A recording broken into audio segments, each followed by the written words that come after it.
Listen, Woo.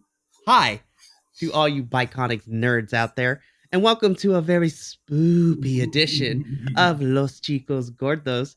I am your host, Mikey. Joined with me always is my other lovely co host, Will.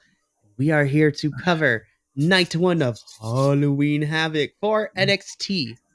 If you already couldn't tell, me and Will are giving our best Lexus King impersonations.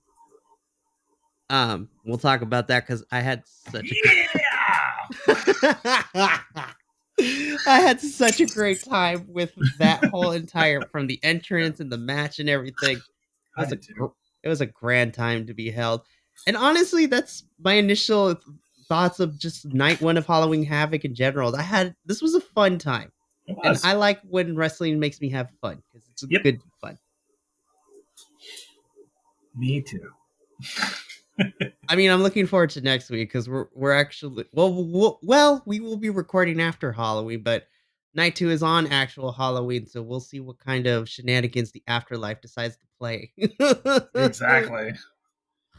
I don't Oh know. man, you know there are going to be all kinds of shenanigans on the second one. It's I'm gonna be yeah, surely. we'll talk about it once we get to the end because the matches we have scheduled for night two, I'm really excited for. It's going to be a lot of fun.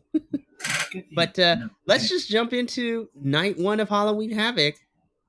So Let's do it. normally I just jump into the first match and whatnot. But I want to shout out to New Year's Day who performed the theme for Halloween Havoc, Vampire, in So, that entrance ramp. yep, it was so Listen, I've been good. listening I to that love for that the song. yeah, I've been listening to it for the last week and now it's in my current rotation. I'm like, damn it. It Yep, mine too. was so good. And I loved while they were performing too, like they did the video packages interlaced in between the performances of all the matches we were getting for night one, which I was like, you're making this feel like a pay per view, even though it's a 2 week television special of NXT. Yeah. Good on you. Yep. Yeah, it So did. It did after, feel like a pay per view. You're right. I loved It it so really much, did.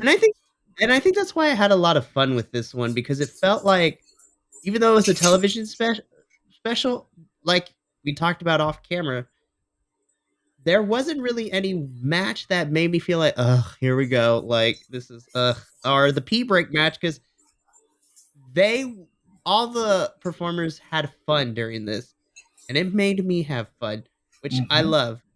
And I love when people lean into the campiness of what this kind of event brings. But yeah, New Year's Day, you kicked a lot of butt. I, that song is going to be in rotation for who knows how long, but I'm cool with it. Me too. I like it. I do too. We need more female led rock bands. I'm just saying.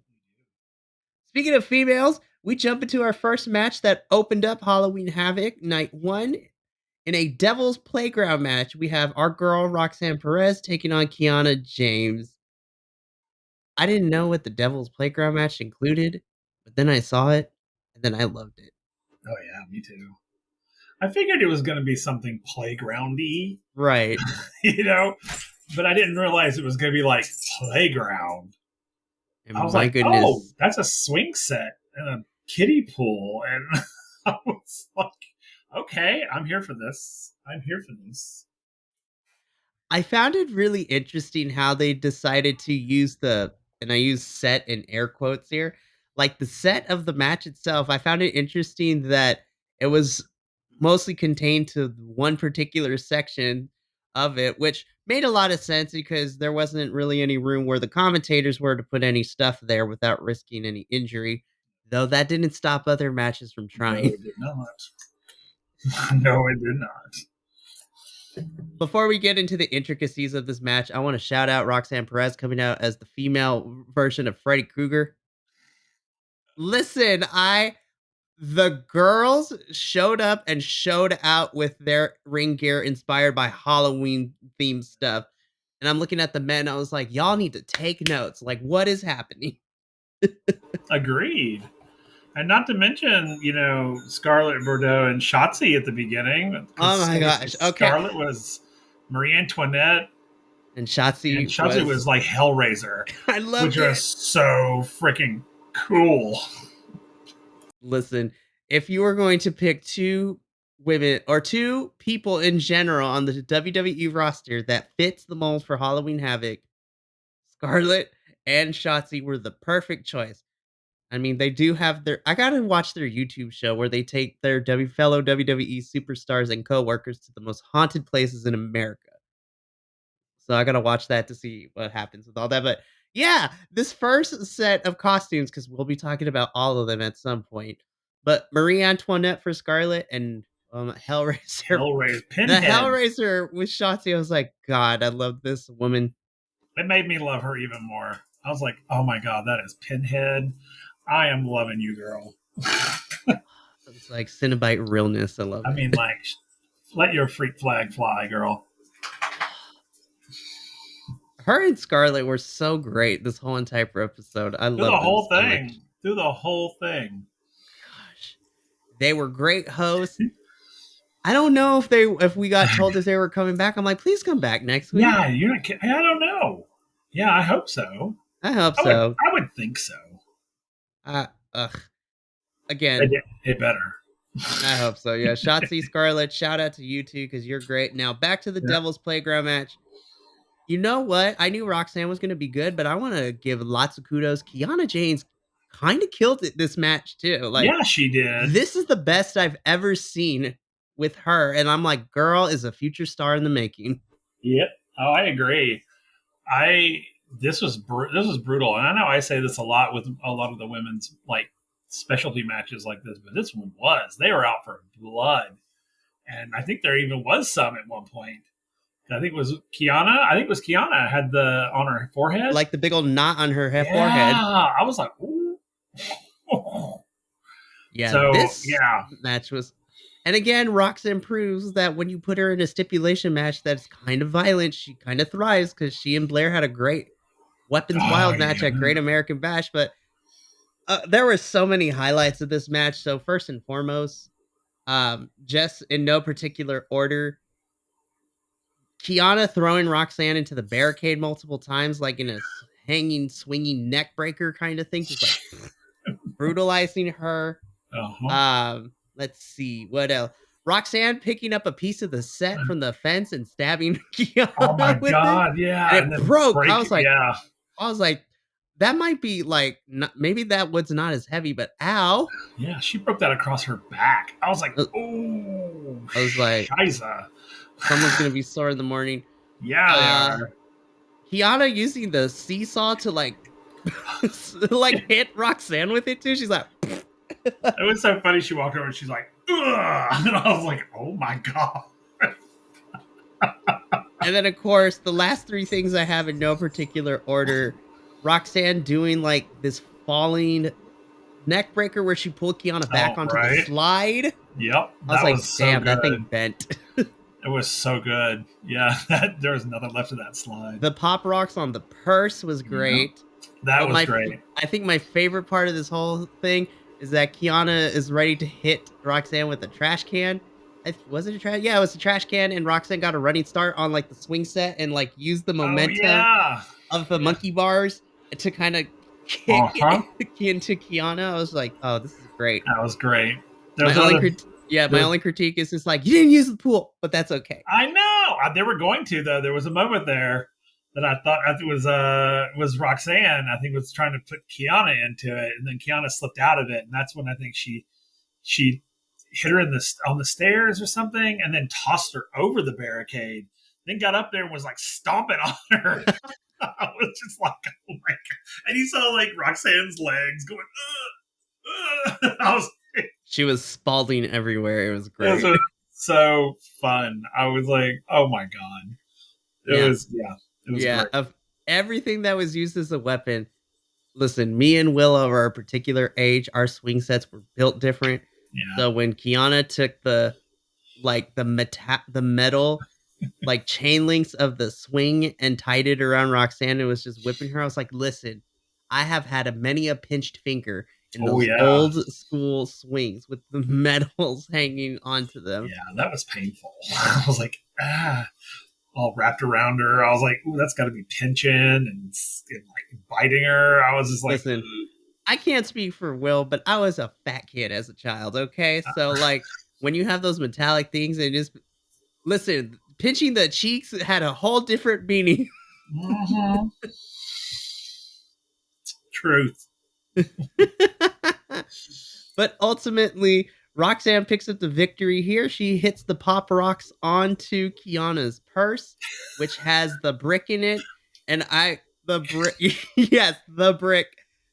I don't know what made it better. The fact, listen, that purse was flattened. I was just like, oh, I was like, I hope that wasn't expensive. And then I was smiling with laughter when Roxanne like dumped the. You could tell it was so foamy. It was a They foamy were brick. bouncing everywhere. It was, and then she was holding the last piece in her hand, and you could see that it was fake. I mean, you could see that it was a foam brick, and I was like, "Girl, don't be showing that to the camera."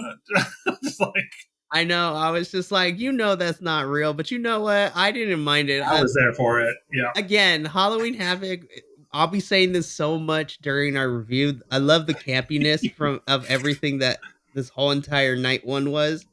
But man, Roxanne picks up another win. But again, Kiana James continues to prove that girl has it, and she.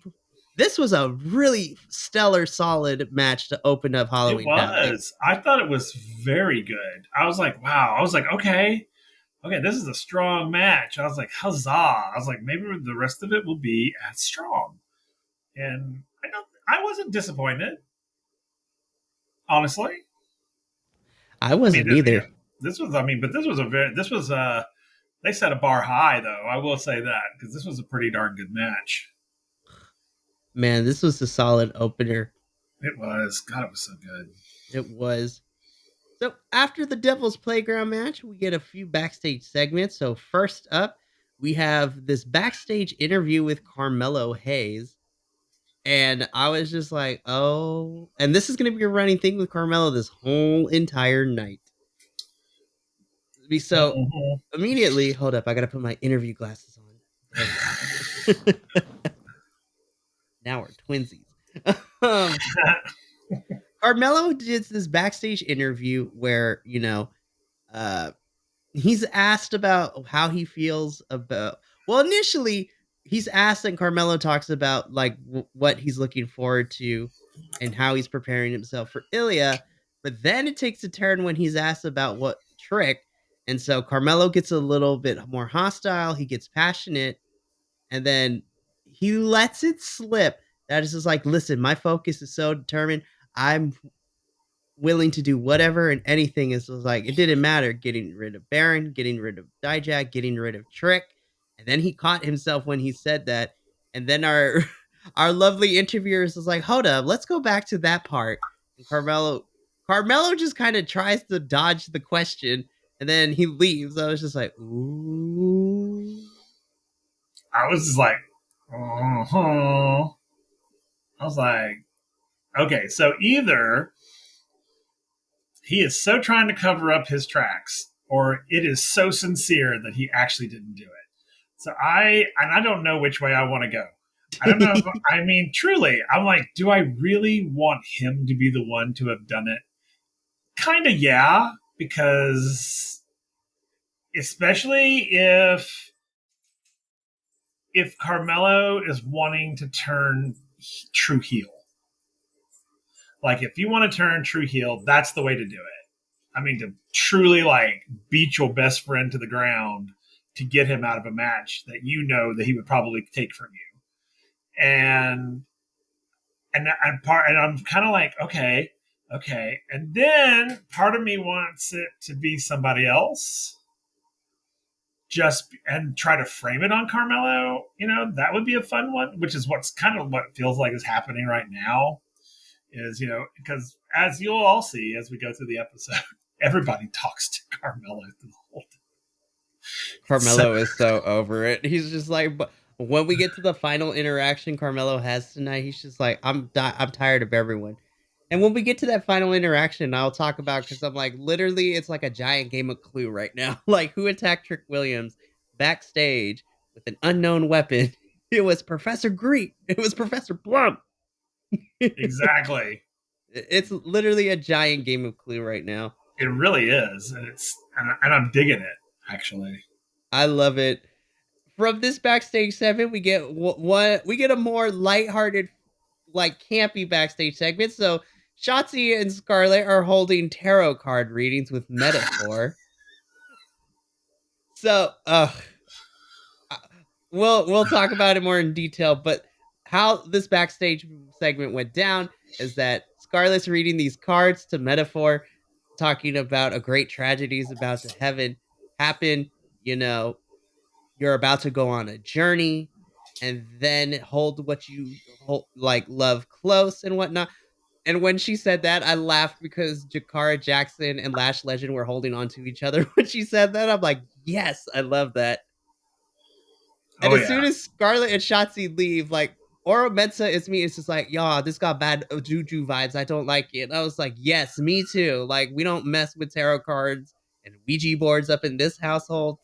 Not in my household.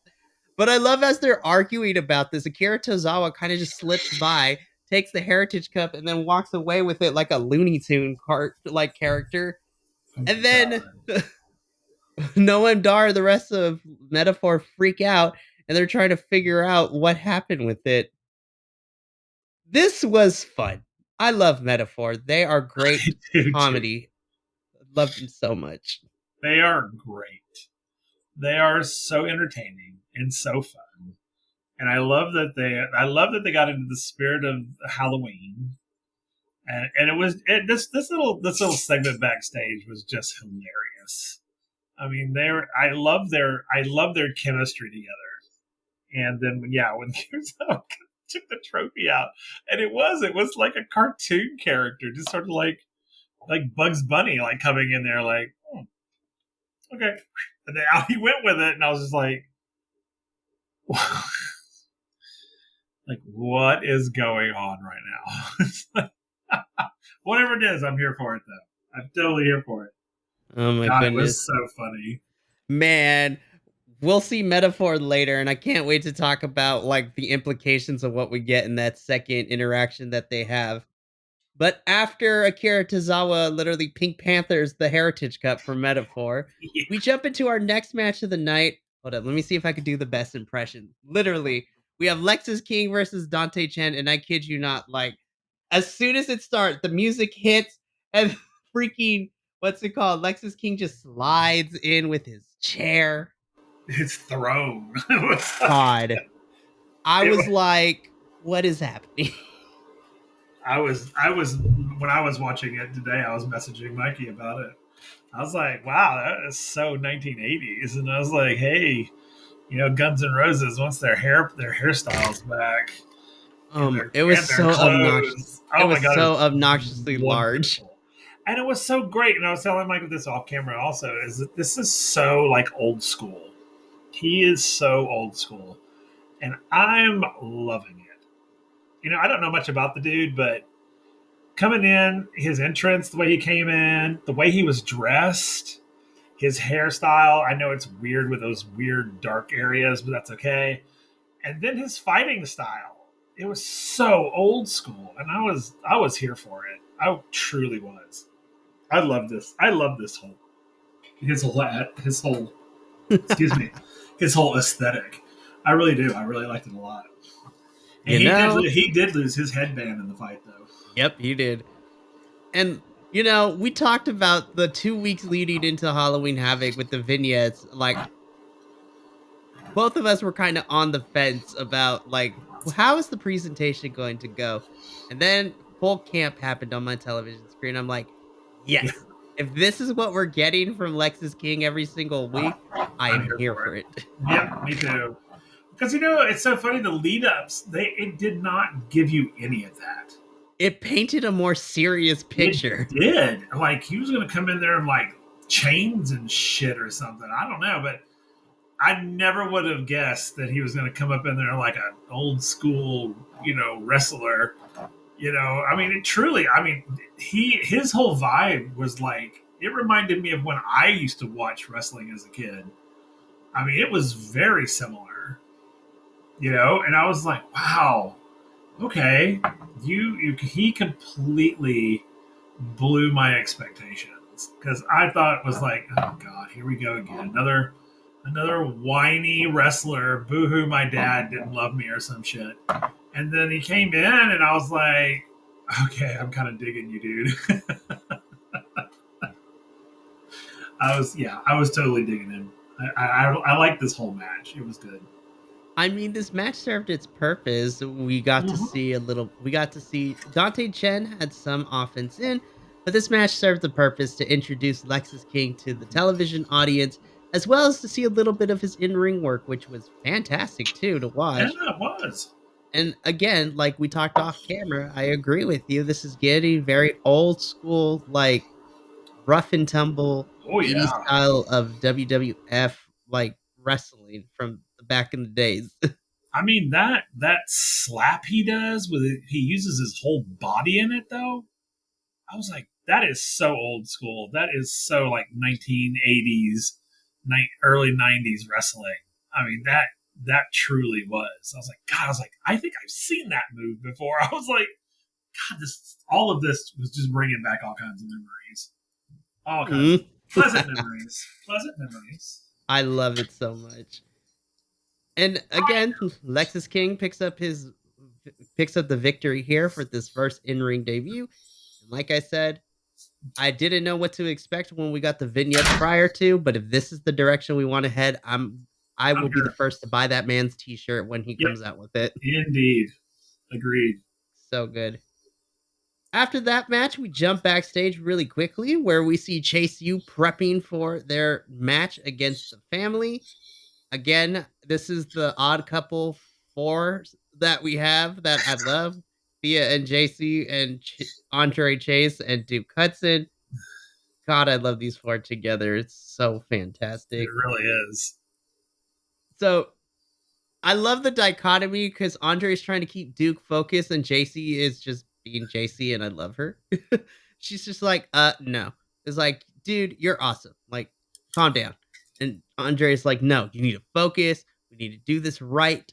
And then the family comes in, and I found it very interesting because they come in, you know, they wish Chase you luck, but before they leave, Tony goes over to Andre and says, it's like, hey, I'm glad we haven't seen you guys in a bit. It's like, I'm glad we're facing you. It's like, and it seems that it's looks directly at Andre. It's just like, hey, it's better circumstances than last time. And then Duke's like, what do you mean by better circumstances? And Duke immediately was like shutting it down. I was like, Oh yeah. ooh. Don't worry about it. Don't worry about it. I was like, oh, I was like, Andre, what did you do? Mr. Chase, what did you do? now I want to know. I know. After that, I was like, was he a bad boy? Because that's awesome. I was like, I had to rewatch it. I was like, no, that can't be a throwaway line. Hold on, let me see if I No, it heard was that a throwaway. correctly. That was subtle. I was like, ooh, I caught it. I was like, hello. We're not so pure and nerdy and innocent, are we? You got a dark history there, buddy boy, and I can't Oh wait to my find gosh, out. if this is what it means, because and you know, I'm gonna wait until we get to that match because I was just like, with what happened in that match, I was just like, if we continue the feud between these two, I'm here for the family going heel in the sense where like I'm about to expose your dark seat. Watch JC be the one to be like, listen, I'm a bad girl, but I'm not that bad. Like she's actually gonna be the good person that comes out of this alive. Her Thea was just like, I'm Oh, I know, finally here right? for it.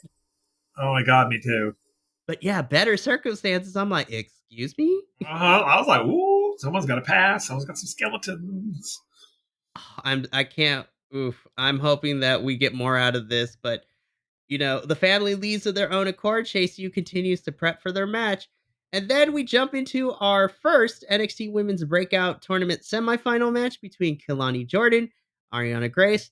Kelani with the Spider Gwen inspired wrestling gear, which I loved. Me too. And listen, Ariana Grace, I like her as a wrestler. I don't like the Miss America character she has. It's like it's too much for me. And I'm usually here for the camp, but I'm like, even this is too much. I agree. I'm just like, ugh, it's cringy. I was like, when she walked out, I was like, ugh, can I fast forward? I was like, oh, look, I can. So I fast forwarded through her entrance because I couldn't do it. It's good. I can't handle that. It's too. I don't even know. It's so just cringy. Which Well, is weird because we're both dressed like Lexus King's roadies I while know, but while it's we're like reviewing a I know. professional wrestling show. Well, that's fair, but I But don't I know. agree There's with just you. It's something. cringy, man. I don't know. Yeah, it's the funny thing is I think that sets women back further than the skimpy outfits do. Uh, no lies detected. I'm serious, and maybe that's what it is. Maybe just like is that's the one you wanted to go with, really?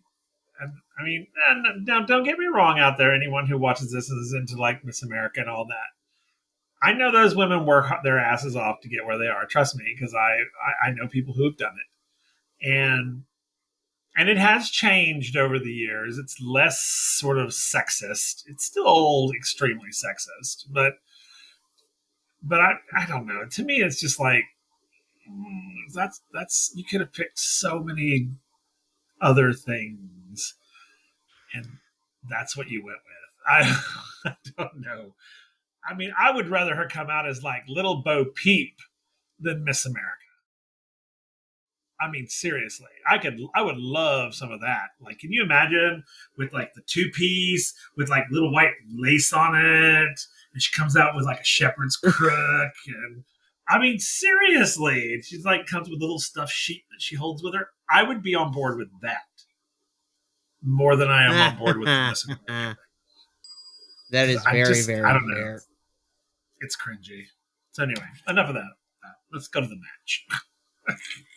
I actually really enjoyed this match, but I I was did too. surprised that I was surprised that they didn't balance out both of these semifinals matches because this one got some pretty decent time. And it's not fair to say I enjoyed this match a little bit more than the other one, but I think again that goes to how much time that those two matches got because I immediately knew I was like, "There's no way Kehlani's losing this one." Like, No, no. I was I like, was like, no. Ariana But Grace, I think technical wise, I think she's good, but I was just like, yeah, yeah, Kehlani, and I kind of agree with you. So you messaged me and you're like, I feel like Kehlani held back. I was like, you know what? That perfectly explains because this match wasn't bad, but I couldn't when I was watching it live. I couldn't put my finger onto why I felt a little something's not connecting here. But it's not like they're messing up spots or that it's no, sloppy. It's just I don't know what it is. And then when you message it to me, I was like, you know what? That kind of perfectly explains it. I was like, I yeah. feel like I mean, Kehlani was holding back just a tiny bit. yeah, she was. I mean, I could feel it. I was like, because some of her moves were great. Like I said, there was nothing. I don't think there was anything technically wrong with the match. It's just like a lot of Kalani's moves seemed almost truncated. Like they weren't their full sort of power behind them. Like it was like she was trying not to hurt Ariana Grace. But I don't know. It did. To me, it felt like she was pulling her punches basically. But hey, I know that Ariana Grace she's new and still learning. So I mean, I guess I understand not going full badassery on her, but yeah, just something a little felt a little off. Again, I enjoyed the match. I thought both of these women did well.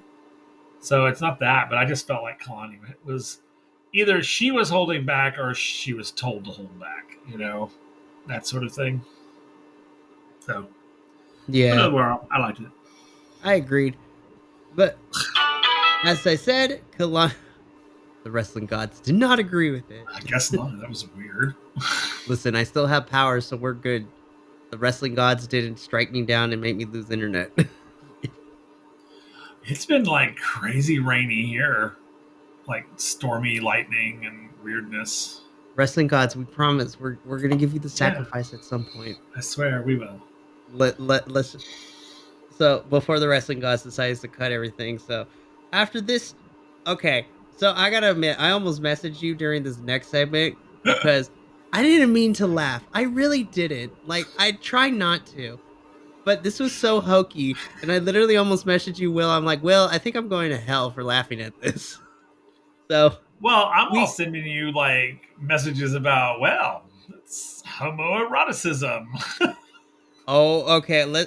So if you don't know what we're talking about, at this point of the show, this is where we get part two of the Von Wagner and Mr. Stone physical therapy like segment thing.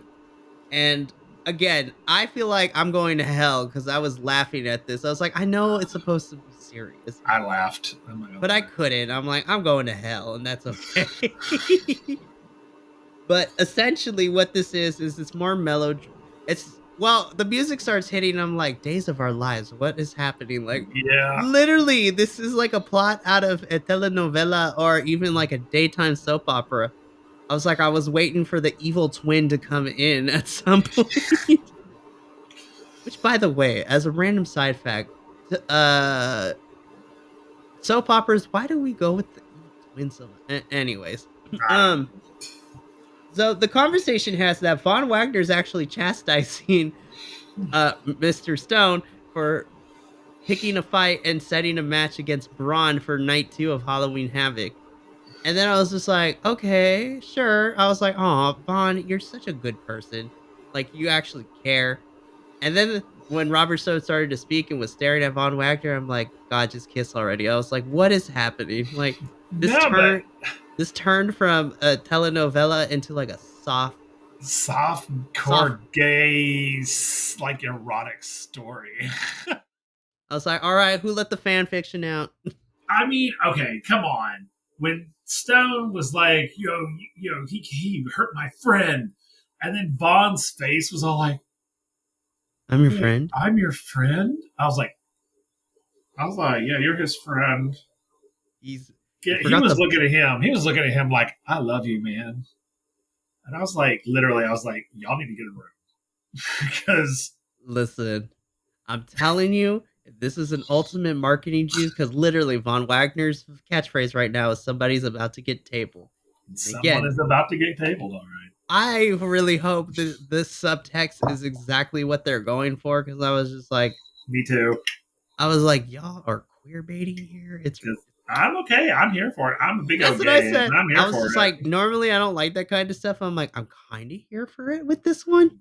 Totally. You know what the funny thing about it is, and I'll tell you this, is if this is the route they're going, I'm totally cool with it. And everybody out there in wrestle land, I am a big O homosexual. And I'm a big gay, a big G in the LGBTQIA.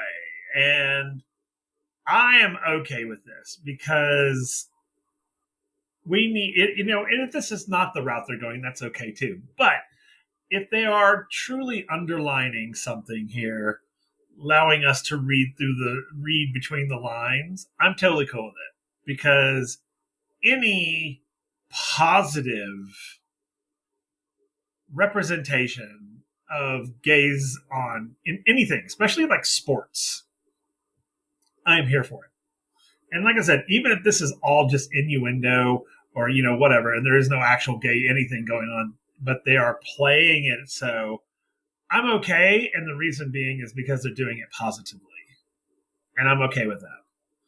If it started to take a weird turn, then I would be like, no, no, no, no. Now if they're also doing it like Von Wagner is like a low level intelligence barbarian, and he just doesn't know any better, that kind of makes me laugh too.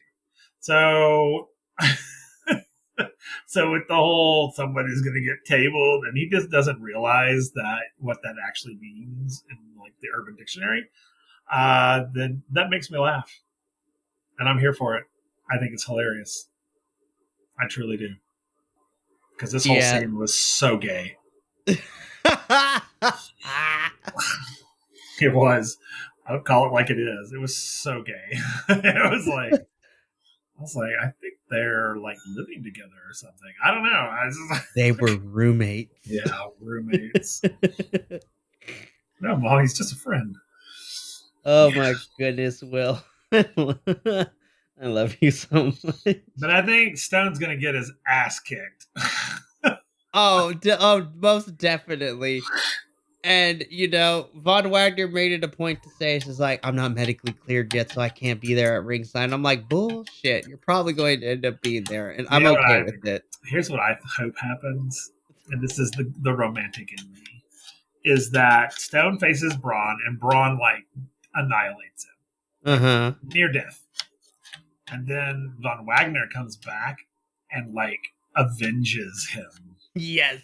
That's what I want to see. I want to see like the whole Stone in the hospital, it's like Full the body tubes cast and and everything, everything. and the it's like I'll avenge you, I'll take you, and he goes in and he kicks Braun's ass. I would be here for that, truly. I would, Honestly, I would kind of be here for it too. I would, I would be This whole living in a scene. gay fantasy. Ah! Oh my goodness! Listen, every wrestling podcast needs one. True. Listen, to be completely honest, there's a reason that we're called the Biconics because all 9 of us collectively, we all have tendencies, and we all acknowledge it. I just want to say for the record, I have no tendencies. I am just gay. Put it on a t-shirt. Exactly. I have no tendencies. I'm just gay.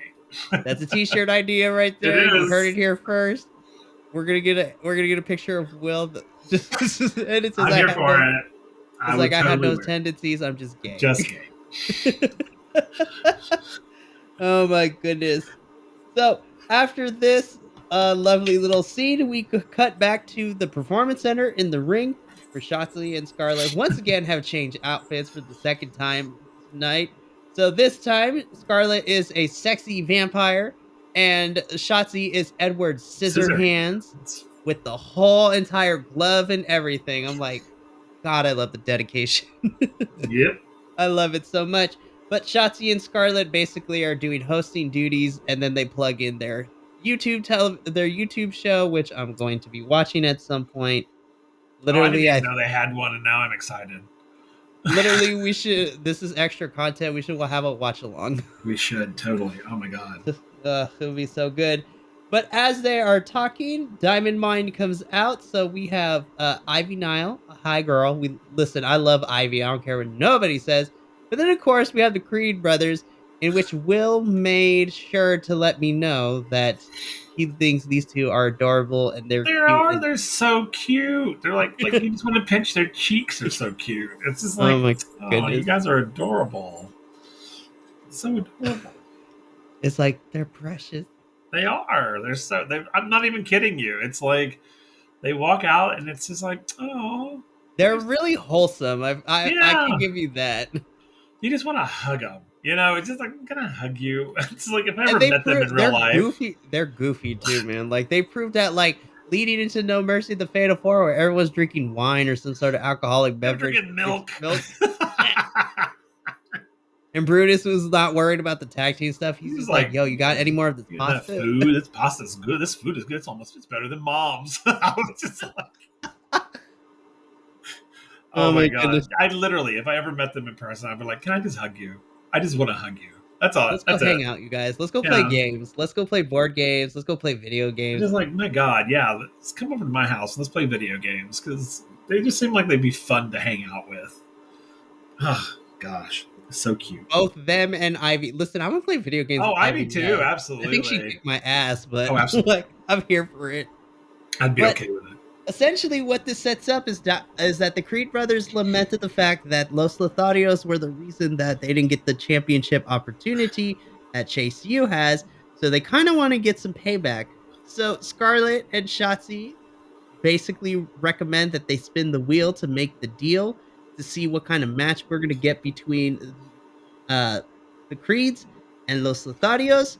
And as the wheel spins, as I put it in air quotes, it lands on a TLS match, which is tables, ladders, and scares.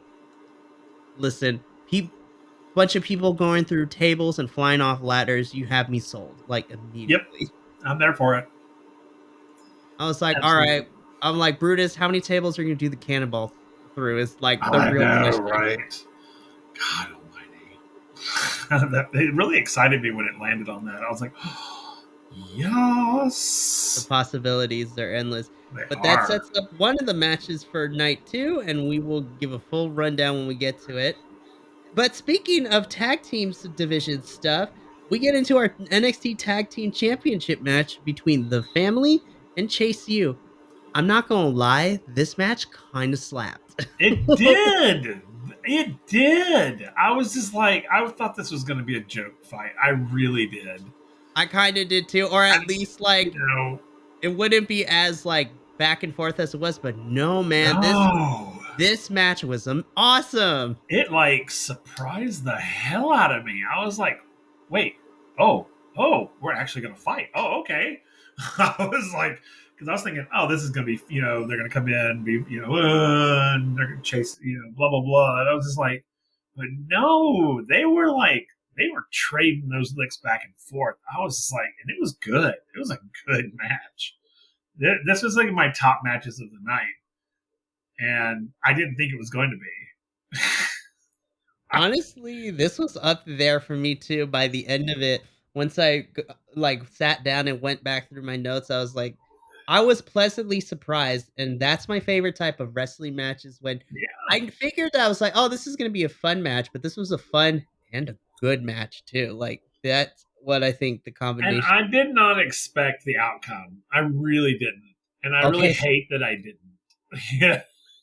okay, so let's talk about it. So, you know, again, first and foremost, Duke Hudson, thick thighs save lives, man. Because I'm like, Lord have mercy, he is so big compared to everybody else in that ring. And Andre Chase is pretty tall too, but Duke Hudson is literally built, literally, not metaphorically, he's literally built different. Like, He is. man is a walking brick house.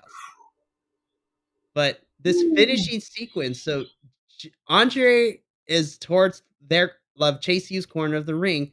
JC pulls out a crowbar out of her jacket all of a sudden. I was like, "Girl, where were you hiding this?" I How? was like, "How What? big is that I jacket?" know. Where did you get that? I was like, "Where'd you pull that from?" So, but she slides it over to Mr. Chase, and JC's telling Mr. Chase to use it, but Andre Chase does not believe in cheating. He believes in honor, which I think will play into his bad boy days when we get that revealed at some point. I hope it's going to be great. And I'm not going to lie, I thought that this distraction was going to cost them the I championship did with the family too. retaining. I was like, oh, okay, fine. So Mr. Chase turns back around and Tony attempts to go for, the bada bing, bada boom, the finisher.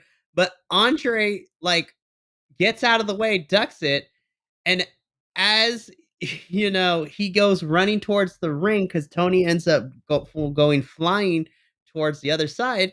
Tony accidentally knocks JC off of the ring apron onto the floor, but Andre did not see that happen because he was facing the other way, running towards the rope.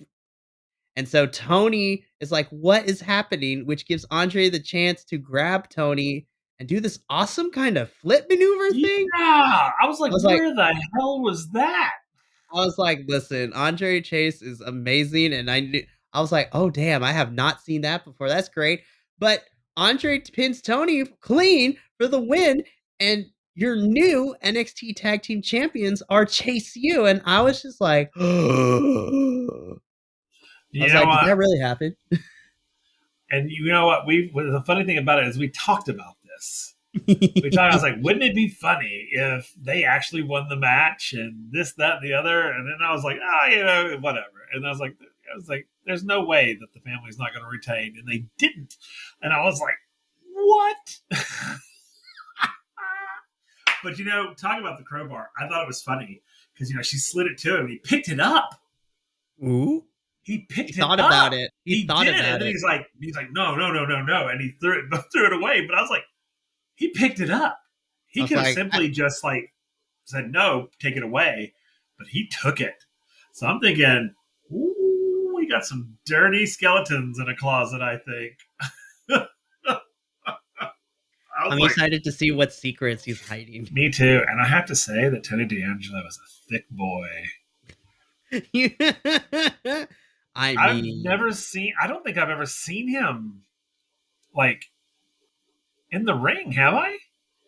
You, I mean, to be fair, we did see him at No Mercy, but he was kind of out for like half of Yeah, that match for half some of the reason. match. He was But like I not feel in there. like this was the best like close up shot because this was more contained because this is just a regular Yeah, two he's on a two match versus a fatal four way. he's a thick boy.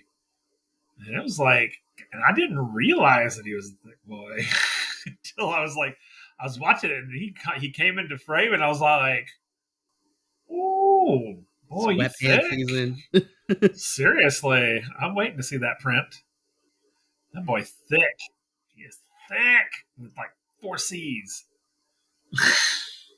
I'm telling you, man, those Italians, I swear. Oof, man, he's gorgeous. So anyway, but yes, I was like, Chase, you just won that match. I was like, what in the hell just happened? I think what I loved about this whole thing even more is that as they were celebrating, we saw old shades of Thea, like old Thea, come back for a little bit because she was like jumping on Duke, like, "Oh my gosh, this is Yeah, amazing!" And then yeah, I also love that listen, JC and Andre looked at each other. I was just like, because she's like, "I know," and Audrey Chase is like, "Shh, quiet." yeah. No, I was And like, I also love oh, that. I love that JC like does the chase you dance yeah, with she it. It does. was She's like, so funny.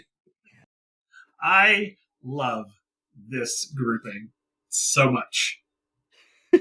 I mean, I truly do. I love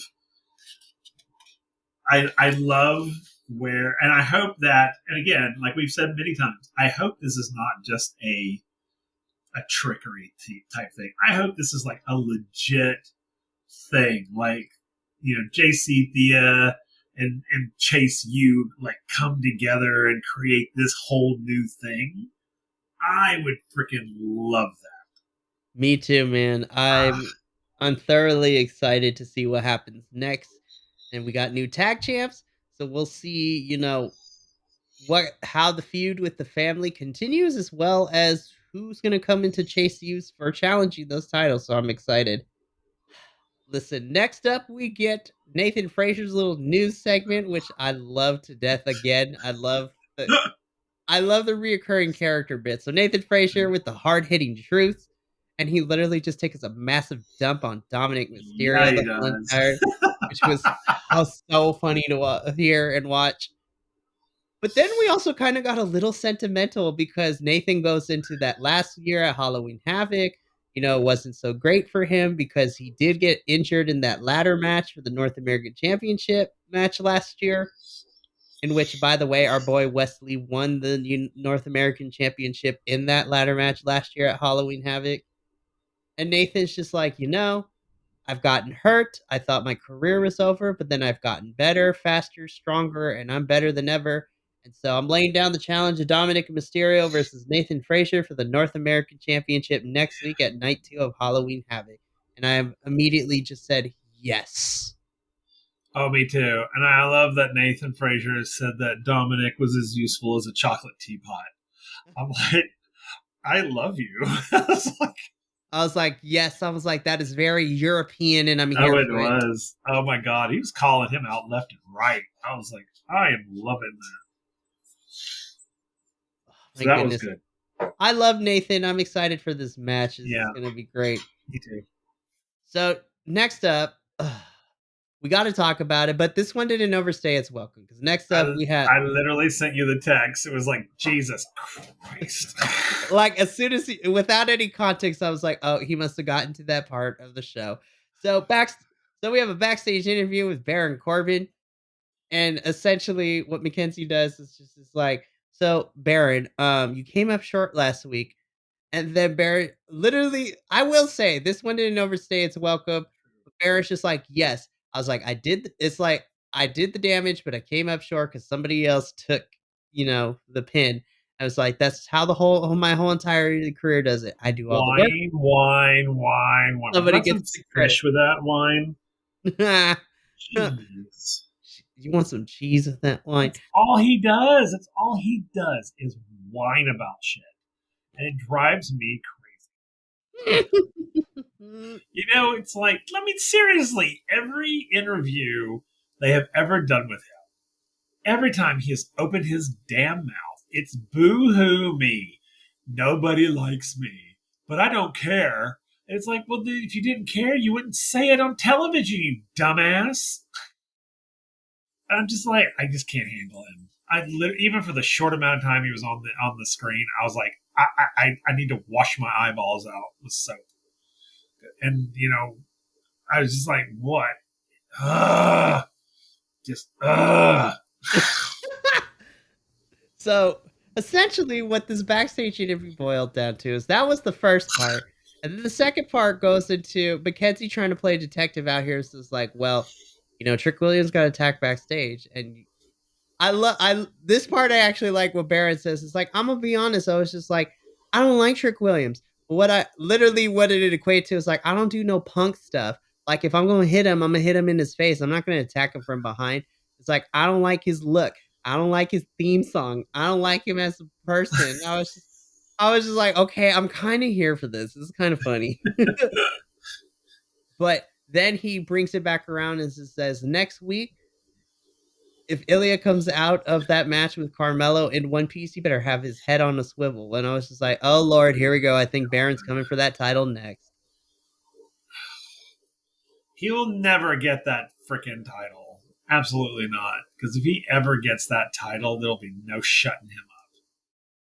And then Will be like, I'm done. Bye. I will be like, it's over. That's like, it's been a great run, Mikey. Thank you for having me. NXT, you were great. Now you suck. And then I'll go back to reviewing this by myself. Just shut up, Baron Corbin. Shut up. Well, the other thing is he's all throwing like Axiom in there, Wes Lee. I was like, he was like really kind of throwing other people around, and I'm like, well, here's the thing. So I didn't believe Axiom. I'm like, he's been nowhere near the storyline.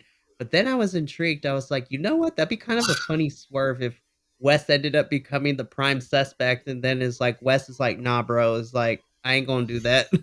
Yeah, I'm just like, why would he do that? Yeah, that's all my thing. I'm just like, why would Wes Lee do it? What I will say, because Baron Corbin uttered his name, I hope that means that Wes. Yeah, I agree. I agree, because this is the first time we've heard his name since he left. I mean, like in a like an interview type thing. Yeah, we've heard his name before and previously, but I was the same way. I was like, does this mean Wes is coming back? I was like, please let this mean that Wes is coming back. I'm here for it. The last time we saw him was when he did his Incredible Hulk walk away. Yeah. Before Gigi Dolan jumped Blair. Well, speaking of Gigi jumping Blair, so let's just jump into it. So this is the culminating chapters of said beatdown when Wes left like all those weeks ago. So we get Gigi versus Blair in a lights out match. First and foremost, we got to talk about the outfits because we here at the Fashion Report, we need to talk about it. Gigi Dolan coming out as Beetlejuice. Yep. And can I say, listen, I'm also here, Blair coming out as Georgie from It with the balloon. I was just like, yes, I am here. I'm like, men, you need to take notes. Like, why is it that the women are kind of killing it right now? Well, wait a minute. Butch, he was wearing the Pennywise shirt. Oh, that's right. Yeah. That's why I was like, is that Pennywise? Oh my God, it is. It's Pennywise. Brutus was wearing the Pennywise. He was wearing the Pennywise. I was like, all right, okay. I was like, okay, you know what? Diamond Mine, you get a pass. Because you're like, you actually kind of dressed up. Everybody else did not. Did not. Well, I'm hoping that the men next week come out in some sort of attire. Is next week going to be basically all men? Outside. Okay, there's 2 women's matches next week, so it's not all women, but the majority are men, though. Okay, because I was like, this tonight was very like women centric, yeah. So I was wondering if next week was going to be like more male centered. And honestly, I'm not going to complain. I mean, I'm not either. I just was wondering if that's if they did that intentionally. Yeah, well, actually, we have 3 women's matches next week. So I was like, fair enough. Sweet. I love it. Me too. All right, continue. I'm sorry. Okay, back to this match. Back to Blair and Gigi.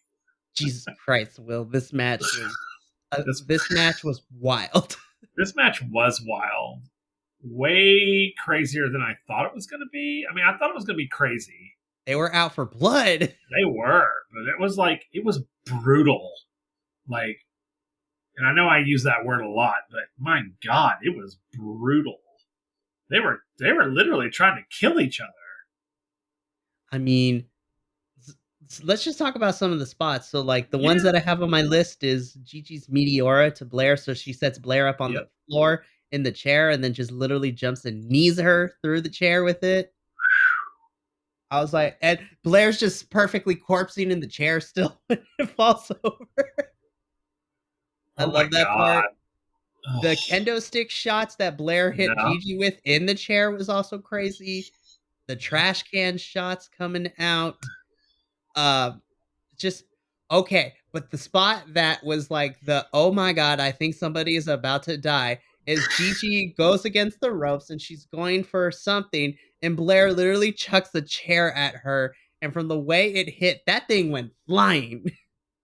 Yeah, I it was did. just, I was and it like, was too dark to see if Gigi blocked it or if it smacked her across the face. Like I was like, oh my god, yeah, it didn't look like it was planned. Like it was it looked like an accident, is what it looked like. But they kept going.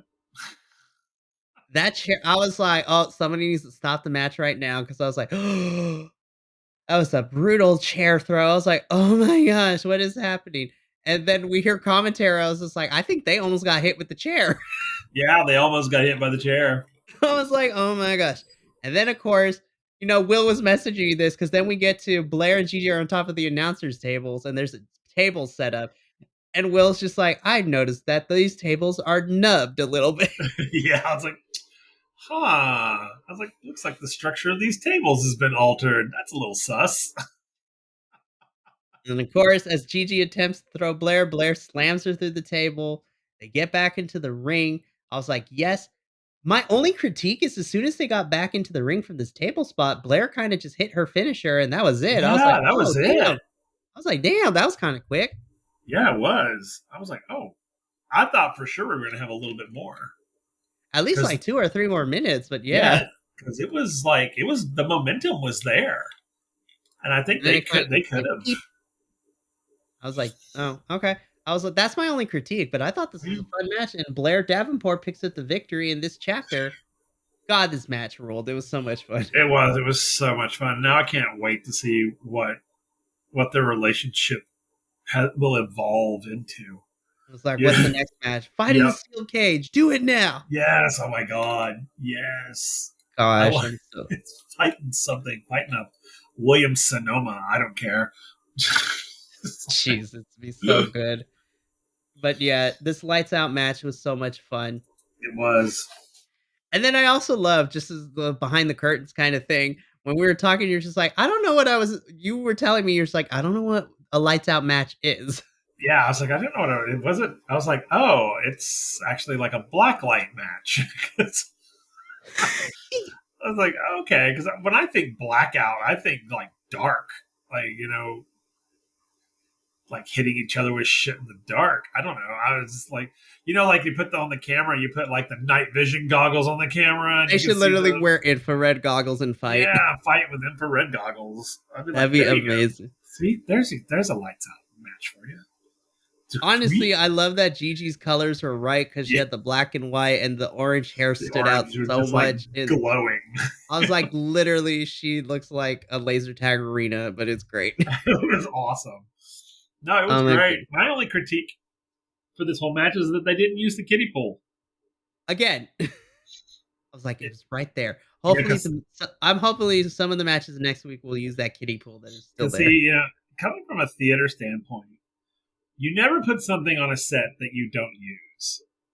Because you know why? Because the audience will sit there and stare at it. And I did. Every time they went into that area, I was like, ooh, ooh, ooh, ooh. Oh, okay. But it's still there. It's still there. It hasn't been touched yet. Are they going to hit it It's next time? That's the exact same way that I felt with Roxanne and Kiana. I was just like, y'all have the pool. You went close a couple times, but you didn't use it. So now I'm staring at it. Yeah, it's like, I'm looking right at it. So, are you going to use it next time? No, you didn't use it. No, never mind. I was like, all right, we're moving on. That's fine, I guess. So, if it's there, use it. Very true. But these girls killed it. I Ooh, loved it. they did. It was so I good. love the whole first chapter that we've gotten so far with them. This is awesome. I love it so much. I just look So forward then to we yep. So then we get our second backstage interview, like sit down, but this time with Ilya. I was just like, God, Ilya is literally the man. Like this interview segment was awesome. So much Yep. passion, so Yep. much drive. He wishes Trick condolences and he hopes he gets it better. I was like, is Trick I'm like, Ilya's the only one who is like actually thinking of Trick Williams' overall health. And I get there's a title match, Carmelo, but you're kind of being sus right now, There's bro. something there, man. There's Sussy Baka man, I something. swear. There's something with Ilya and Trick. There's something going on because every time Ilya has said something about Trick Williams, like positive, he's been nothing but positive towards him. And I'm like, what is going on here? Something's happening. I don't know what it is, but something's happening. Oh my goodness. But so this was awesome. And then we cut Carmelo's watching this on the television backstage, and then we get costume change number 3 from Scarlett and God, it Shotzi. was so good, though. This time they were dressed as the twins from The Shining, It and they roll up was on Carmelo, and Carmelo's like, "Oh, what the hell?" it was so funny though. It was I laughed out loud. They're like, "Carmelo," and then they're He like, was all "Oh." like, "Oh, what the hell?" I was like, "Oh my god, that is so funny." They're holding hands and everything, and then just like, "We have seen the cards." And it's like, "We have seen your future." And it's like, "Yeah, the NXT." Is like, "No, what you did to Trick Williams, or what happened to Trick, I should say." And then Carmelo's like, "Man, get out of here with that." And he leaves. And then the girls just look at him and then they turn to each other and kind of snicker a little bit. I was like, listen, Shotzi and Scarlett, best host 2023, 10 out of 10 would recommend. Oh, me too. Oh my god, it was so good. But Carmelo was extremely frustrated. She's like, I did not do such a thing. I'm leaving. Bye. He doth protest too much. It was crazy. So Um, that I mean, I don't know. I mean, I'm very intrigued. Again, we're still playing a game of Clue, and I'm excited to go along each week to find out like what happened. Yeah, me too. It's so great. Then we cut to another backstage segment where we see a bunch of the other wrestlers dressed up in costumes. Like I saw Ken in the background. I saw whoever was dressed up as Oogie Boogie has best costume for me because I'm a big sucker for Nightmare Before Christmas. Yeah, I saw that. I was like, "Is that Oogie Boogie?" I I was was like, just like, and it was the green Oogie Boogie for when it's like the black light scene happens in the movie. I was just like, where was that during the lights out match? But I digress. So Miss our girl, Barbie Quinn, Tiffany Stratton, is she's like, "I don't really care who wins this match. All I know is that she was about to say that she's next in line, and then Fallon Henley comes up with like a reject looking like Mean Girls inspired Tiffany Stratton. so And funny. this segment was so funny to watch because you know what? Tiffany actually played along. She's like, you know what? I can't. It's just like I can't be mad because I would want to be dressed up as me too. And then Fallon was just being cliche. And then of course it ended up being one of my favorite things where these girls just fought. They're just like, oh hell no, bam, start punching Uh their own huh. punches. I And, love like, that. literally, I have never seen listen, security guards are supposed to be breaking up. I wanna give recommendation and kudos to the locker room that was there, because as soon as these girls started fighting, they immediately all jumped in. They're like, "Oh, no, come here. We can't be fighting in the background in the locker room." Like, they Oh, I were on it. know. It was so funny. I mean, I'm sorry, but when the two Strattons were fighting each other, I was crying laughing. I was crying laughing. So freaking funny. Oh my goodness, I love this segment. Again, I'm here for the fun, I'm here for the cheese. This was a fun moment. It was. So after this, we get into our second NXT Women's Breakout Tournament semifinal match. My biggest critique is this one was a lot shorter than the first one, but we have Carmen Petrovic taking on my spicy Latina Lola Vice. This match ruled. I like this. I just wish it went longer. I agree. I agree. And I mean the other one, the previous one went longer, and this was a good one, and I wanted more. I really did, and I was like, oh man, it's just sort of like they cut it so short, and I hate when they do that. Yeah, I It's do like, oh, too, it's not but going to be exciting enough. yeah. Carmen had some pretty good offense. I love her diving, like diving to the ropes on top of Lola outside the ring. Yeah, And not to mention, her kicks are kind of vicious too when she kicked they Lola, are.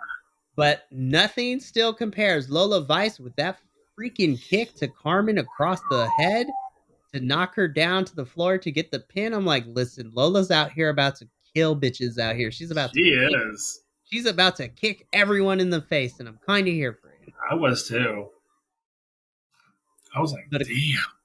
yeah, but Lola picks up the victory here, and then of course I love the shot after the match. We see Lola next to the contract for the NXT for NXT Women's Championship match, and then Kalani Jordan comes out, and then the two face off against each other, and that is my money shot right there. Yeah, Kalani and Lola staring each other down in front of that contract. I was like, oh, this is the money shot right here. that is. So Yeah, that, this is what I wanted. I wanted Kalani and Lola in the finals of this tournament, and we're getting it, Will. yep. I know. I was excited. I was like, yay! It's gonna be so good. It's gonna be so good. I'm so excited for this. But And I have to something say, yeah, go ahead. the I was gonna say, I was moving on to the next thing. I was like, I have to say, this next segment was probably one of my favorites from the night. Okay. But go ahead and do sorry, I jumped ahead. So backstage, so this is Chase U walking together celebrating their victory. And so So who should funny. like they were celebrating. I love Duke Hudson. I was like, you're such a meathead. He's just like, you know what? I was like, I think this is gonna bring me over my like my carry on weight limit. I was like, I can't be the only one that thinks about this. I'm like, that's what you're thinking. Oh, Duke, you sweet, sweet, I stupid just boy. love the whole. He's like, they're gonna expect a lot of us now in the locker room. I was like, he's not wrong. He's not, but it was so funny how he said it. I was like, oh, Duke Hudson is literally like a Labrador, like a golden yeah, retriever. he's a golden retriever. Yeah, I was like, oh, you sweet, sweet, stupid, innocent little boy. yep. God bless you. I love him. God So bless him. they're all walking, they're chatting, they're talking about tag team excellence and who should walk up into the scene but Chelsea Green and Piper Niven, your WWE Women's Tag Team Championships. Chelsea and Piper dressing up as Little Red Riding Hood and the Big Bad Wolf. God, these costumes were so detailed. I was like, yes, Yep. queens. I Uh was huh. I was too. I was like, nice. And Piper Niven gets extra credit because she has actually had the teeth in there. It wasn't like plastic Yeah. or anything. I was No. like, ooh, those look like the ones that you put in like temporary cement in. Hmm. And like, oh, that was so good. But essentially, Thea and JC yell at Piper and Chelsea. They're just like, listen, we want to fight you. We want those titles. I love Chelsea Green so much. She's like, I'm a file a formal complaint. Yep. That She's literally was. her character is literally she's being a Karen, and I'm kind of here for it. And then she's like, "Where's Shawn Michaels' offices?" And then Jason's like, "Oh, don't worry, we'll walk you to there. And while you're there, we're gonna set up a match between us." And I was like, "Okay, cool. We're gonna get this at some point down the line." And then I was told during the bumpers when we're getting it, I was like, "Damn, Shawn Michaels works fast. I'm kind of here for it." But the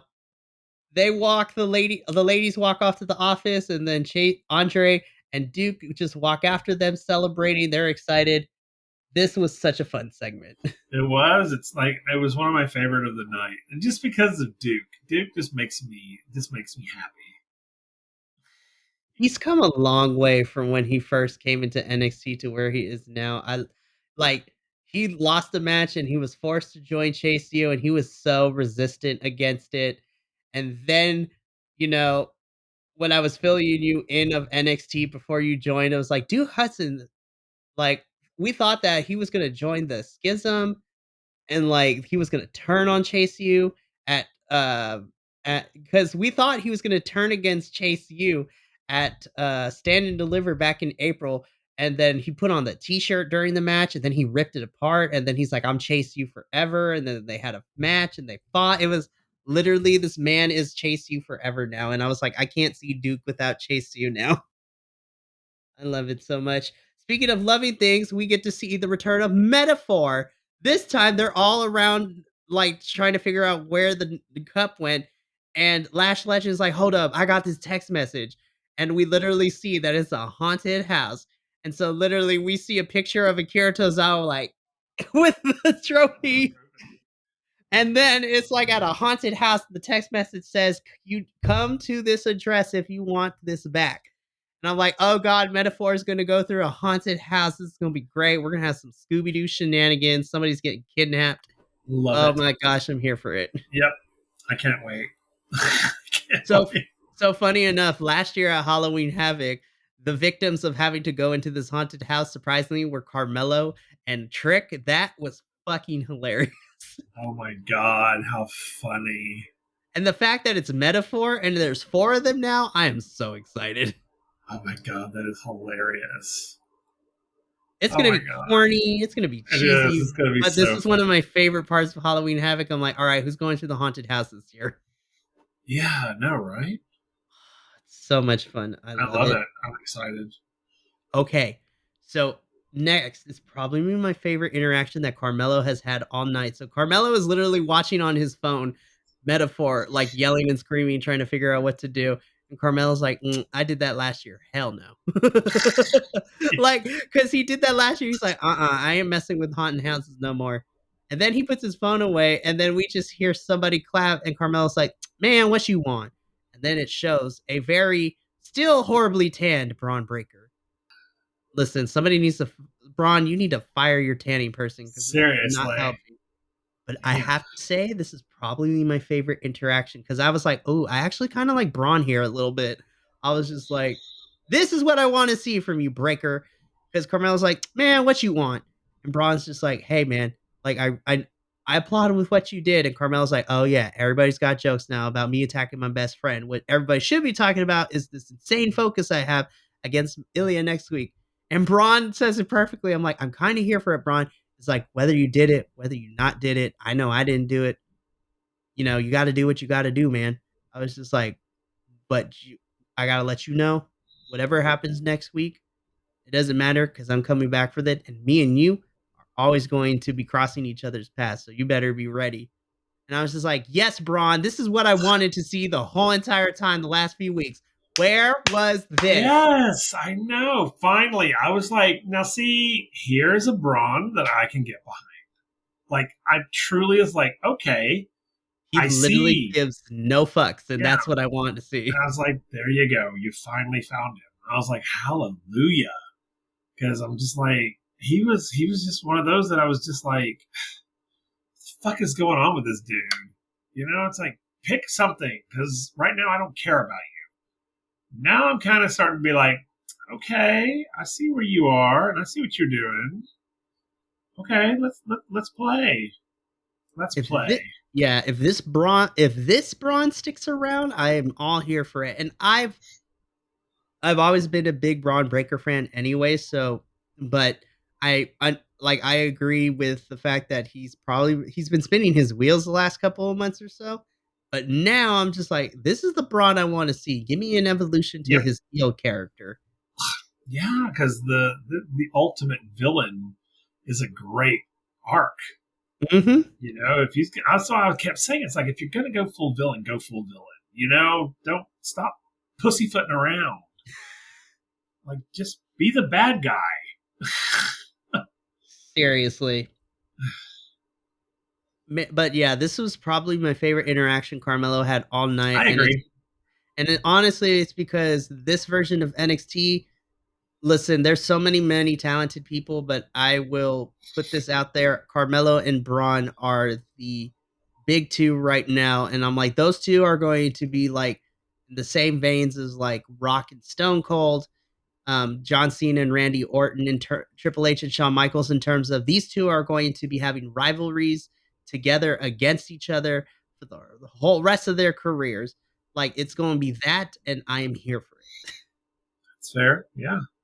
And the fact that these kids are still under the age of 27, like they're not even there yet. I was like, oh, I cannot wait to see what the rest. Honestly, I'm excited to see what the rest of their careers give us. Like I'm excited. I've been supporting them since day one, and I'm really excited to see where their journeys take them. I agree. And I think that's why I like NXT too, because all these kids are super talented. I'm excited to see where their journeys take them as they go through WWE. I agree. I agree with that. Okay, so I gotta mentally prepare myself. So first, we're gonna cover the bumpers. So the stuff we got for night two, because then I'm literally probably going to cry all over the place when we talk about the next match, in a good way. But night two bumpers, the matches that we have the breakout tournament finals. So it's gonna be Kelani Jordan versus Lola Vice, and the winner is going to get a future NXT Women's Championship match with that contract. Um, Honestly, I would be fine either way. Like, I think both of these women deserve it, though I'm kinda leaning towards Kaylani a little bit more. I would love to see Kaylani win it. Yeah, yeah, I agree. I agree. I won't disagree with that. This one's 50-50. Like, I Yeah, honestly, I'd be happy either way. yeah, I think so too. I think I'd be okay either way. To be honest, I think I'd be okay either way. Right. So then we also get Tiffany Stratton versus Fallon Henley, which I think will be fun. That'll be I see Tippy Tiffany winning here. I don't think she's yeah, losing to Fallon. yeah. I don't think so. I think it's gonna be a fun match. I think And so too. oh, gosh. Then the Creeds versus Los Lotharios in a tables, ladders, and scares match. Oof. I don't This know one's about that tough. one. That one is I tough. don't I know. don't know. It's like I could see the Creeds winning, but it would be Yeah, kind of cool if Los Lotharios win so we can continue this feud. Like, oof, I don't know, man. This one's tough. that's a hard one because I'm just like, I don't. I'm gonna go with Los Lotharios taking the first win here, but then I think the Creeds are gonna get, you know, the comeuppance later, and they're gonna get it over Los Lotharios down the line. But I'm for this initial contact, I'm gonna say Los Lotharios wins this one. See, part of me wants to agree with that because, and the reason being is that they brought them back and they've done nothing with them. Like truly, I mean, they were in these group matches, but we've never actually gotten anything specifically for them. So I'm kind of inclined to agree that they will probably win this match because they got to give them something. I mean, literally, if you think about it, what have they done since they've been back? I mean, they were in that multi-man. Well, they're actually technically two of them, but and that's really it. And their biggest was this last one where they basically took out the Creed brothers by sus activities.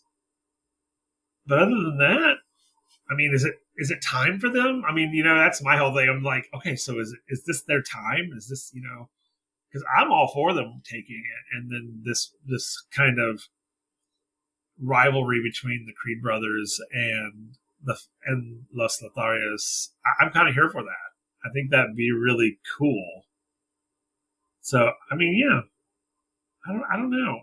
It's a hard one too because I feel like it's Los Lotharios' turn. hmm I because they've been back for a month now, Just about, yeah.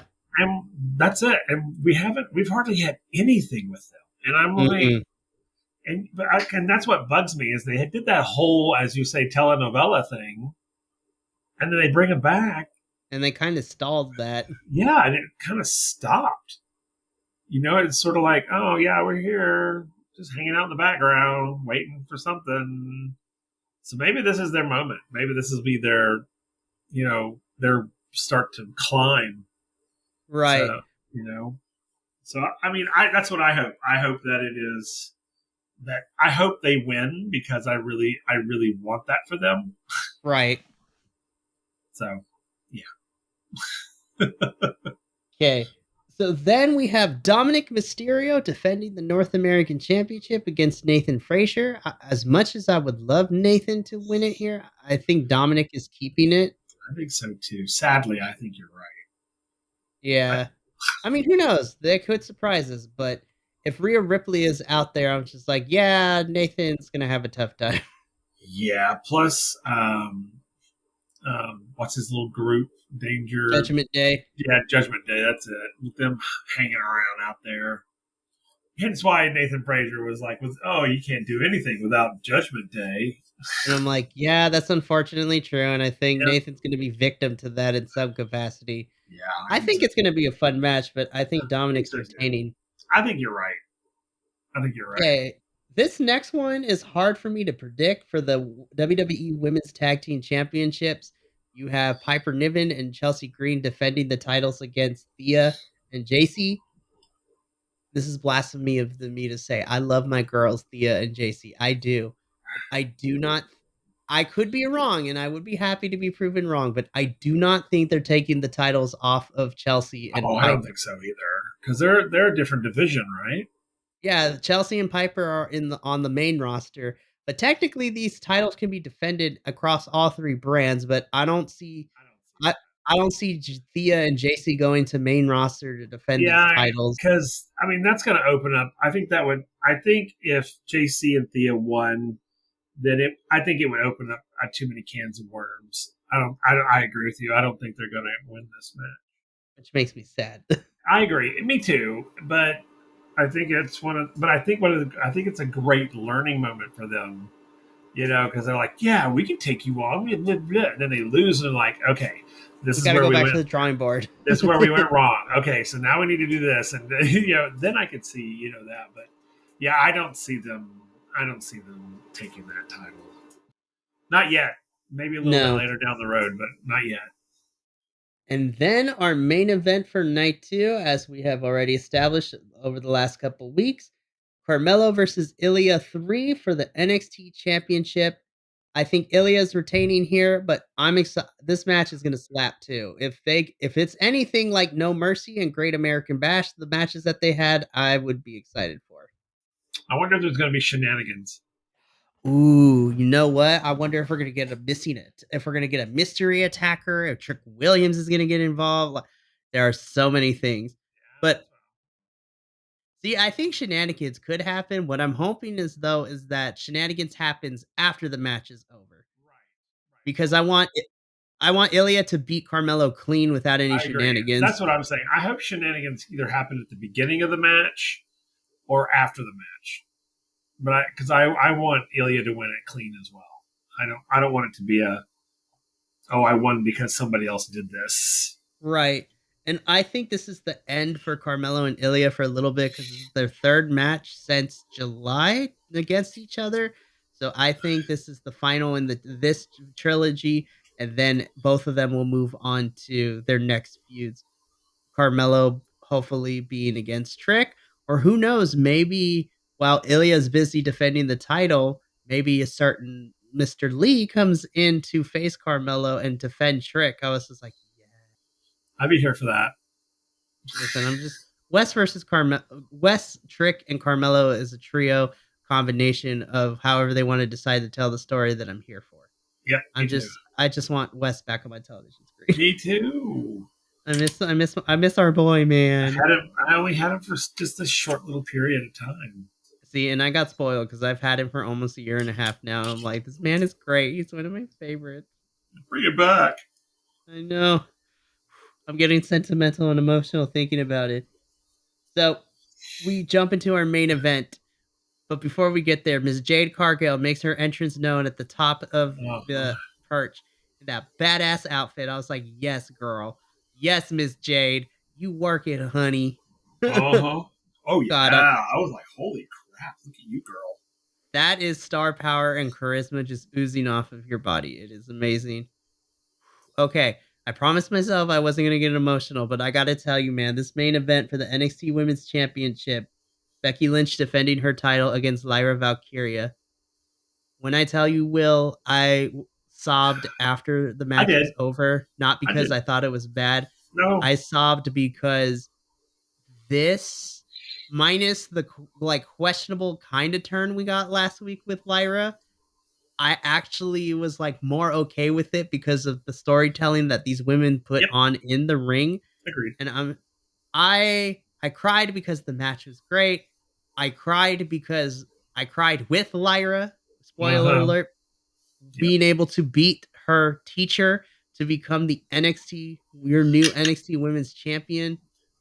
Becky and Lyra put on a phenomenal match. Oh my god, like this was art. It was so good. I mean, it was so good. I was like, and I knew it was going to be good, but it was better than I It blew thought it was going exactly. That's my exact sentiments exactly. I knew this match was going to be good, but Becky and Lyra met and blew my expectations out of the water. to Like be. this was fire. And you know what I liked about it is I liked the fact that Becky did not pull her punches. Like she's like, if you want this, you've got to earn it. And she did. Man, the the fire from these two women in this ring, I was just like, shit. It was it was very passionate. I mean, it was like, I mean, you could tell that Lyra wanted this. She wanted it bad. And you could tell that Becky was not going to let her just take it. No, and she just wanted it as bad to retain Uh that huh. title too. And again, I loved last week because Becky showed in this match what she said she was going to do last week in her promo. She said that Lyra needs to come at her with everything she's got, and she needs to treat this match like her life depends on it Yep. because that's what Becky's going to do, and Lyra is going to lose if she doesn't do the same thing. And boy, howdy, Lyra Valkyria and Becky both put everything on the line. This match to me was like somebody was about to be retired. Like they were fighting to Yeah, not be retired. I agree. I was I like, "Oh my gosh." yep, I agree with you completely. It was so good. It was so, it Some was of the so yeah, some of the standout moments, Lyra Valkyria's like drop kick from the oh ring onto Becky, and then the leg drop too is like uh-huh. li I thought Lyra got knocked out cold when Becky did, like, she got some height on that manhandle slam Oh where Lyra yeah. bounced off of the apron towards the end. I was like, "Oh, that's I it, she yeah. knocked her out." I thought she did too. I was I like, was like, ooh. "Damn." Let's see, Becky Lynch throwing Lyra off the top rope was another moment. These women were just hitting each other hard, the kicks and everything.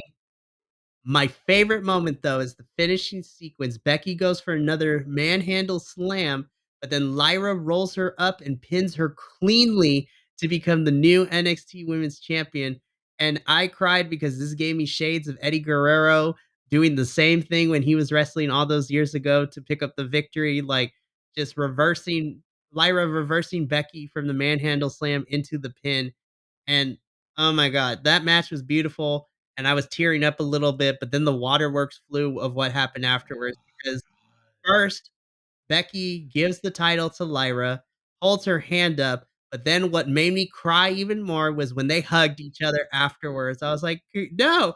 I was like, "You cannot make me cry in wrestling, damn it." Well, it was so great when Becky took the title, and I was like took it from the referee, like more of a "Give me this thing. give it back, and then she's all like touching it, and then she looked at Lyra and she was You earned like, this." yeah, this is yours. And I was like, ooh, ooh, and then the whole, oh yeah, I was all waterworks. I was because I've said it before. I've said it 1,000 times. This is how wrestling should be.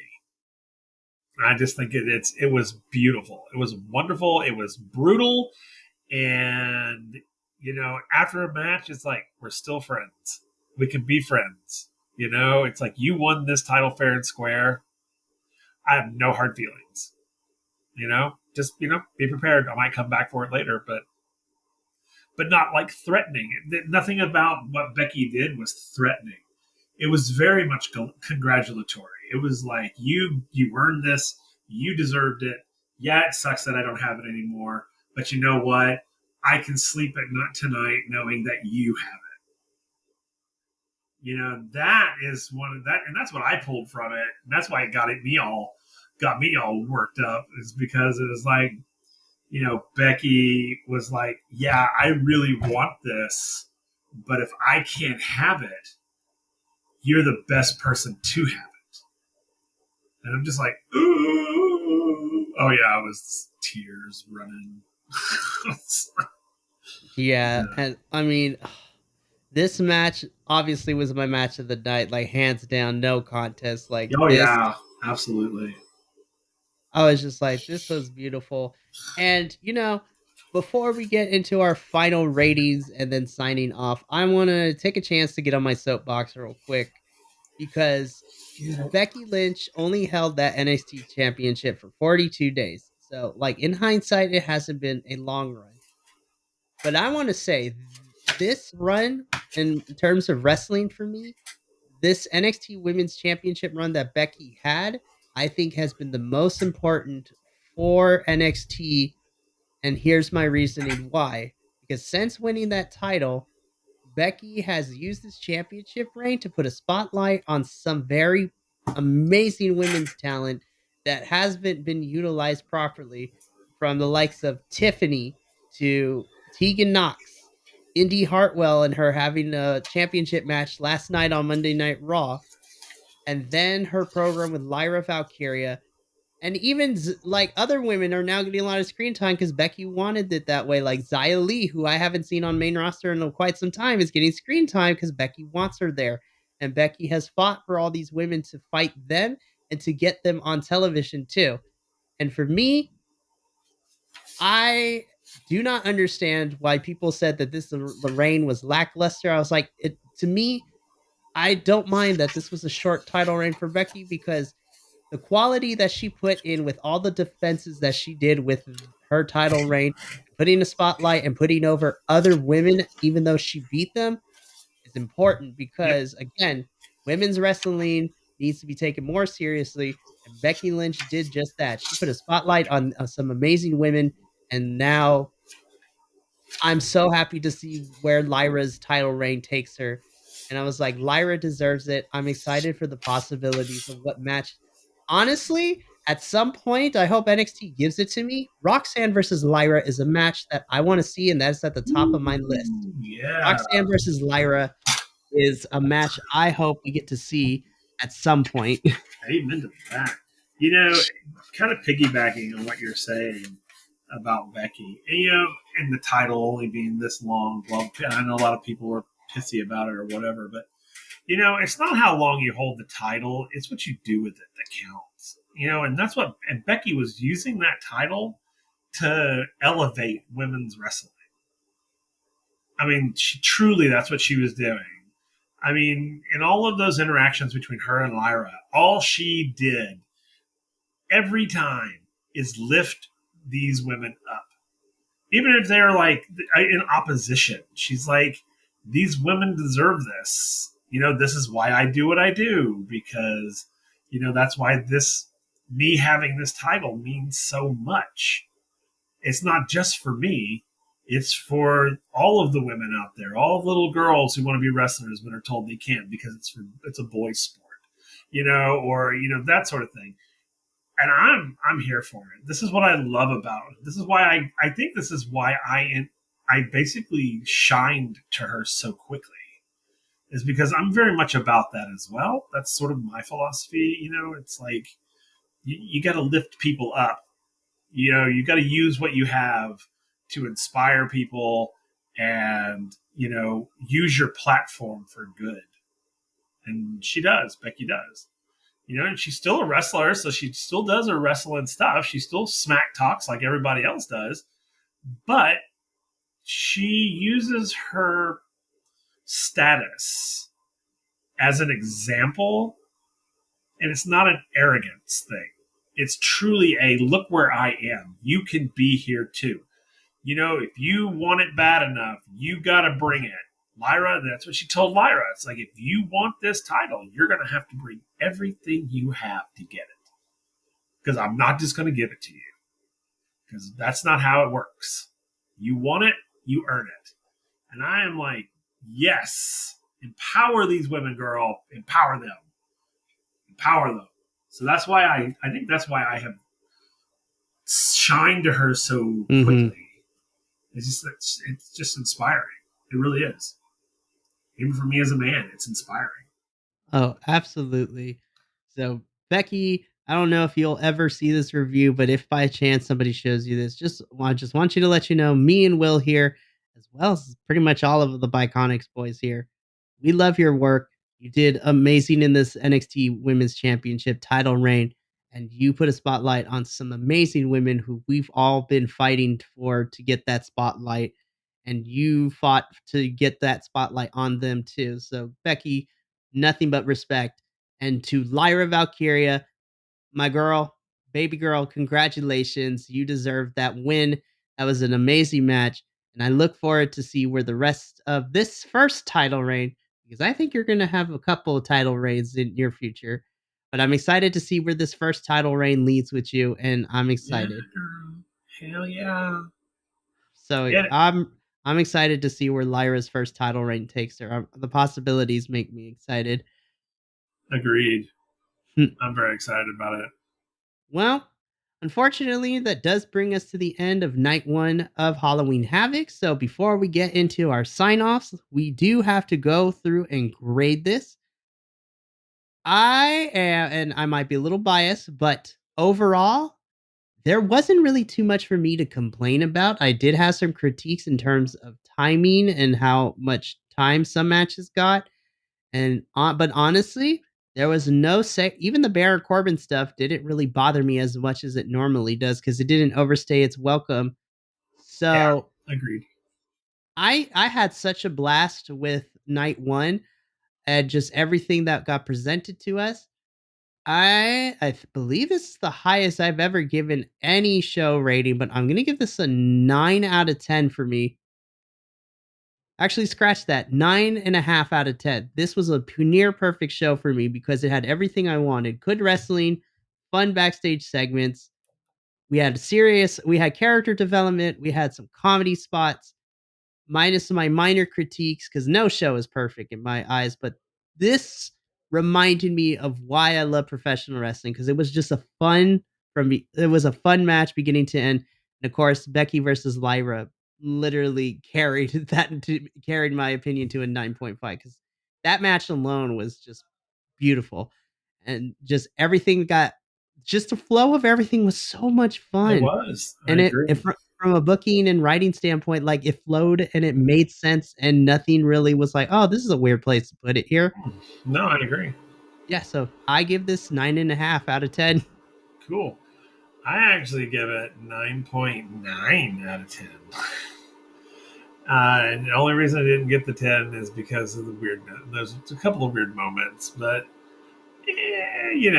but yeah, 9.9 because it was so good. It was like consistent and there were no weird moments. They're like the stories were going. It was very linear, and with I think we were just enough backstage stuff that it didn't overshadow the actual events of the matches. So and all the backstage stuff enhanced either what happened previously or what was going to happen before or later. So so I gave it a 9.9 because I really liked it, and of course Becky and Lyra, that was my match of the night, and it was just because it was just so great, so great. It was so much fun. And I hope night two is just as fun. Listen, I think the matches are going to be stellar, but low key, what I'm really looking forward to is the haunted house with Metaphor Trip. Like, honestly, I think that's the most exciting thing I'm looking forward to because of how cheesy and campy it's going to be. Oh, I agree. I think you're right. I think it's going to be super fun. I'm excited for it too. I can't I'm wait. excited.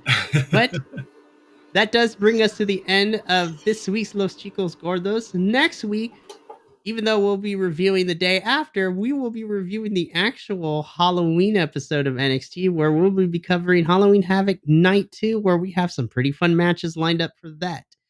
If you like this review, You can check out other NXT reviews as well as pretty much review for every other weekly television show. We pretty much cover all the major ones here, as well as the pay per view. So make sure you hit that bell notification and subscribe to the YouTube channel.